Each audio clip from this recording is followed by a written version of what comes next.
Welcome to the Oxford Clay Pottery Podcast. I'm Catherine Tomlinson and I founded an eco-conscious pottery company called Oxford Clay. Now, I don't just make pottery, I make resources such as books and courses for other potters who want to be more eco-conscious in their pottery practice. And that's what this podcast is all about. It's about me sharing everything I've learned with you, and I can't wait to get started. Let's go!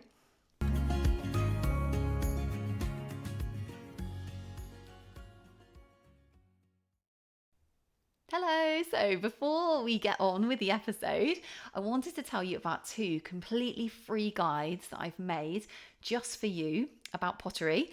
And the first guide is called How to Make a Pottery Glaze. So if you've ever been curious about how to make your own pottery glaze, this guide will show you exactly how to make your own glaze from start to finish. It tells you all the ingredients you need. It tells you step by step how to make the glaze, how to stay safe when glaze making, and it's got a stoneware glaze recipe in there.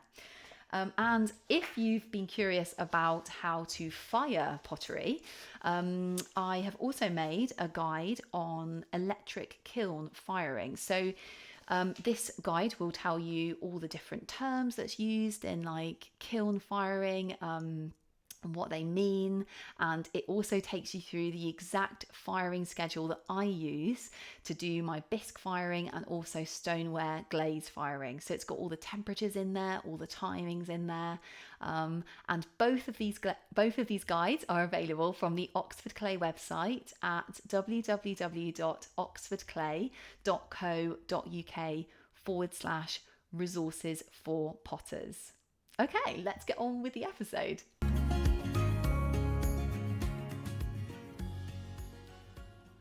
Hello, welcome back to the Oxford Clay Pottery Podcast. I'm Catherine Tomlinson, and in today's episode, I wanted to talk to you about these one of the most fundamental kind of skills in pottery that all potters will need, whatever they're doing, and that is how to join two pieces of clay together. So this might seem like it's really simple. You're just like, well, can you just kind of like squash them together and stuff? And yeah, essentially, essentially, that is kind of like what you're doing. But these are my top 5 tips from kind of over the years, lots of things that I've tried to join together, kind of cracking apart and various other things, all cracking apart as they were drying, or cracking apart like after they've been fired, which is like the most annoying thing. So there are some like really good top tips, to follow basically if you're trying to join two pieces of clay together. So this could apply if you are making say like a slab pot. If you've rolled out some pieces of clay and then you're joining all these different pieces of clay, which is something I've done before. Like I made some candlesticks once where I basically made a cardboard kind of cutout pattern, and then I cut the clay to the pattern. I rolled out some clay, cut the clay to the pattern, and then I joined some bits together. So you can make some really cool stuff like that. You can make boxes, you can make, like I said, like candlesticks. You could even make a mug that way. You could cut out a kind of circle and then have a rolled out piece of clay kind of like around it's like a cylinder, with a circle base and stuff. So that's one way that's one building method basically where you would need to join two pieces of clay together. Another thing is that you just generally, for lots of pots, you would need to be adding bits on. So for example, if you made a cylinder on the wheel and you wanted to make it into a mug, you would need to be joining clay together because you're adding like a handle. Generally, if you're making a mug with a handle or a cup with a handle, you would need to be joining two bits of clay together to make that handle stick, properly to the body of the mug. And handles are, notoriously tricky to join. So hopefully by the end of this episode you'll have 5 tips that can really help you to join your bits of clay together for whatever reason you need to join it. And and hopefully they won't crack apart. That's our aim at the end. So the first absolute fundamental thing is that this is the first top tip, is that the 2 pieces of clay that you're joining absolutely need to be the same dryness. And this is harder than it sounds. So it sounds like, well, okay, cool, yeah, I can just make something else and then join them together. But in reality, what you're quite often doing is you're joining something which is bigger to something maybe smaller, and the something that's smaller will maybe be drying quicker than the something that's bigger. So this often happens with mugs, where you'll make a mug body. Maybe it's leather hard and you're trying to, and you've turned the bottom or something. And then you make a handle, and your handle is either very wet when you first make it, and so you can't attach it on yet to your leather hard pot, or the handle then starts to dry quicker than your kind of pot, which is bigger. And then you're left with a handle which is much drier than the body of your pot. So one of my top tips for this, in terms of trying to make things the same amount of dryness, is you can actually store both pieces in a plastic box.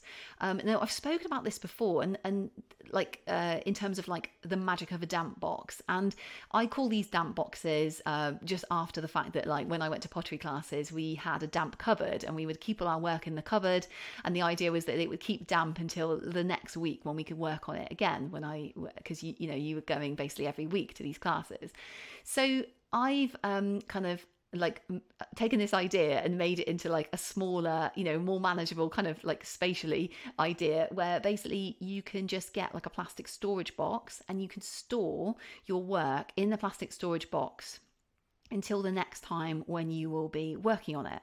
So by putting the items that you want to join together into the damp box, the atmosphere in there kind of it's it basically stops each thing from drying out quicker than the other thing. So it's a really good equalizing kind of atmosphere. So quite often you'll find small things won't dry out quicker than the big things. They'll all be kind of drying out. They'll all be kind of the same level of dampness in this damp box. So it's a really good idea if you make certain things, you can put them in a damp box, after maybe a day or a couple of days, you can then work on them again. They'll be sort of maybe perhaps leather hard by that stage, and you can join both things together.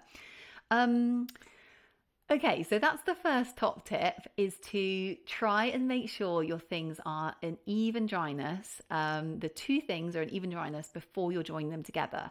And a damp box can really help that. It can help slow down the drying process, and it can help just really even out that drying process. Okay, so let's move on to the second top tip, and that is to use a little bit of vinegar on the surfaces that you're trying to join together.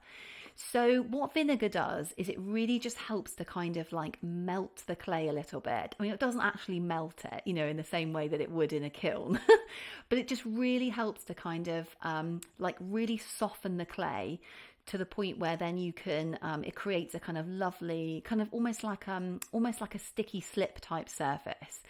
And then you can, you get a much better bond between the 2 things. So what I do is I just use a bit of, vinegar. So you can use any vinegar at all, like malt vinegar or something, white vinegar, spirit vinegar or something. And you just take a paintbrush and you just paint it along the bits that you're joining together. So I actually use vinegar for when I do mug handles. So I find this to be such a good thing to such a good tip to use in terms of trying to get a really strong join, because you really want those mug handles not to crack off. It's very annoying when you've made a mug and then you can see the crack appearing. So what I do is we'll come on to the next tips in a minute in terms of the other things I do, but I always paint a little bit of vinegar onto the 2 bits I'm joining together. So the mug body and then the actual handle that I'm going to join on, where it's going to touch the pot. Always paint a little bit of vinegar on. It just really helps to bond those 2 things together. So the next top tip is that you really want to use, you really want to score Score the clay before you try and join them together. Okay, so what is scoring? So essentially scoring is you just want to make sure that the two surfaces of the things you're joining are as kind of rough as possible. So with scoring, you're essentially doing, if you can think of like a kind of like a hashtag type shape type thing, you're basically crisscrossing the clay. So you're just scoring it with like a knife, or it could be like, any kind of like a, I don't know, any kind of thing that's going to make a rough surface, or yes, so it could be like a craft knife, it could be like a fork, or it could be like something that you can just use to scratch it. You could do it with a pin, like a potter's kind of needle pin thing, and you're literally just crossing the surface and crisscrossing the surface of both things that you're joining, and that just really helps to kind of like create the roughest surface possible for the clay to really bond together. So it's harder to join surfaces which are very, very smooth. So that's what you're doing. You're trying to create as rough a surface as possible for the clay to really bond, to bond well. So that's tip number 3. So scoring. So tip number 4 is that you always want to be using slip when you're joining two surfaces together. So this is like, a really, really key thing to do. You really want to be using slip. You after you've scored it, after you've maybe dabbed a bit of vinegar on, the two things are the same dryness, you've scored it, then you put your slip on. Okay, so I basically make up a little pot of slip, which I use for this purpose, or you can take some clay out of the reclaiming bin as well.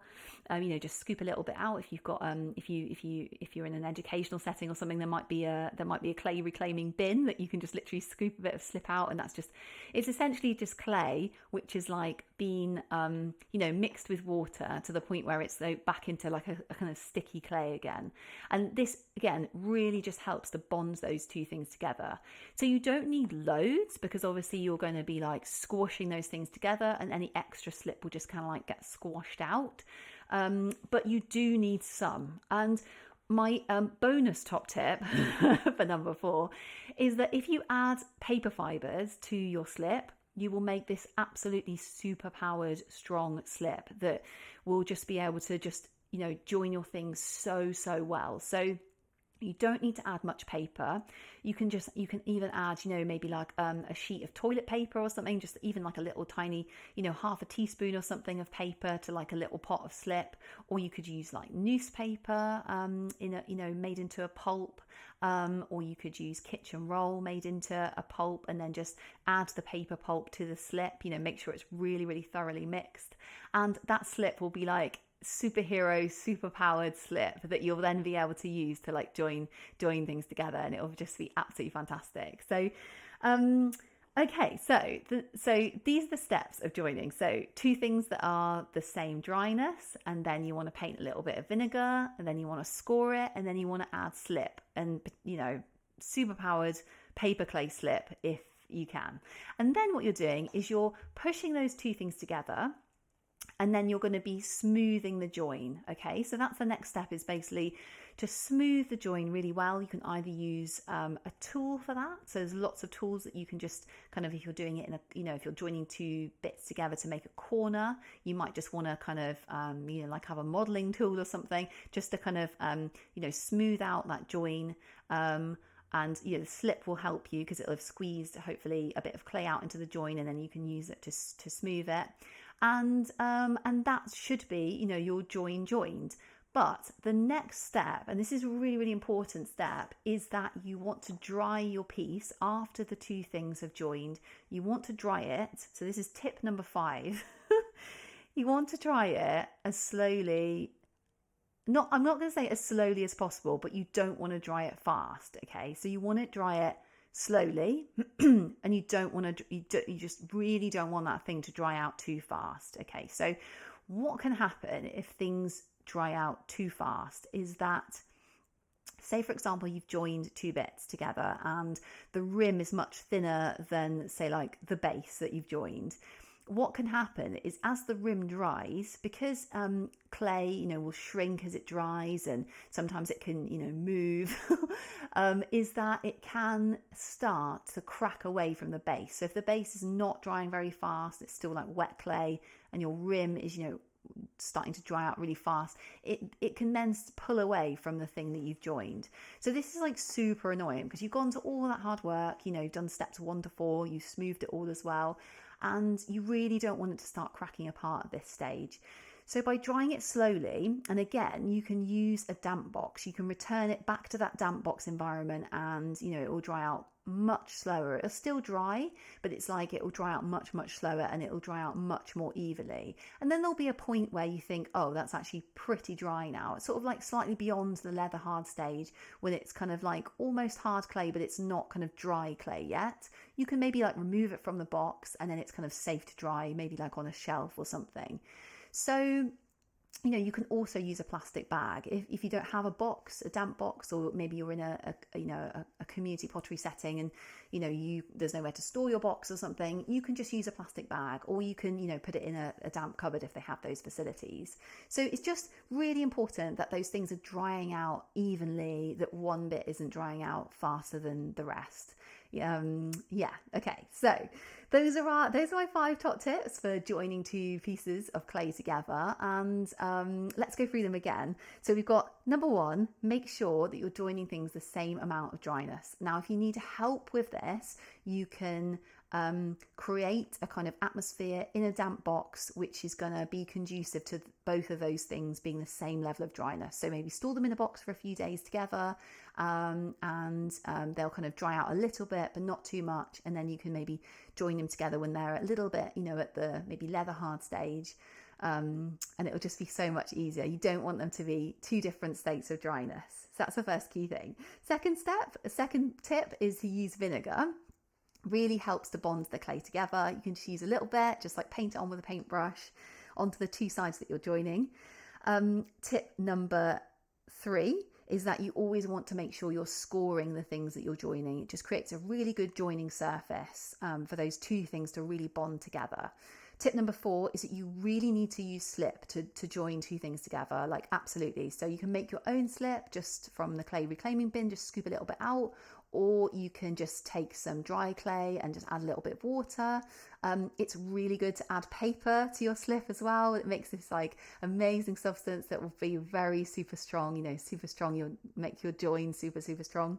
Then you just want to like be smoothing it a little bit, to kind of get rid of those, the join. You want to just kind of really smooth that clay to kind of like really kind of bond it together, and, using that slip as well, which is squeezed out the join.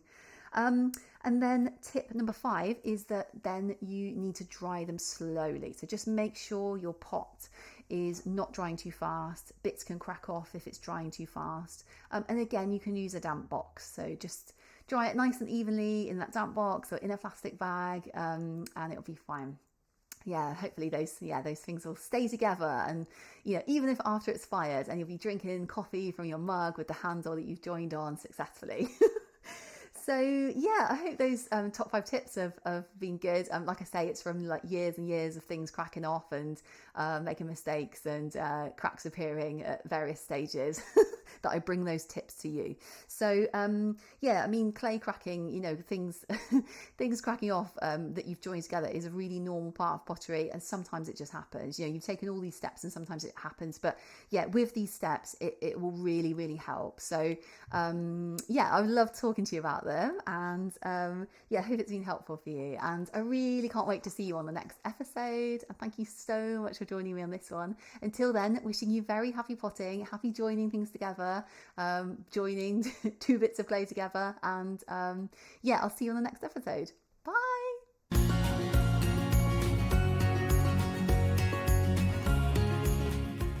Thank you so much for joining me for the Oxford Clay Pottery podcast.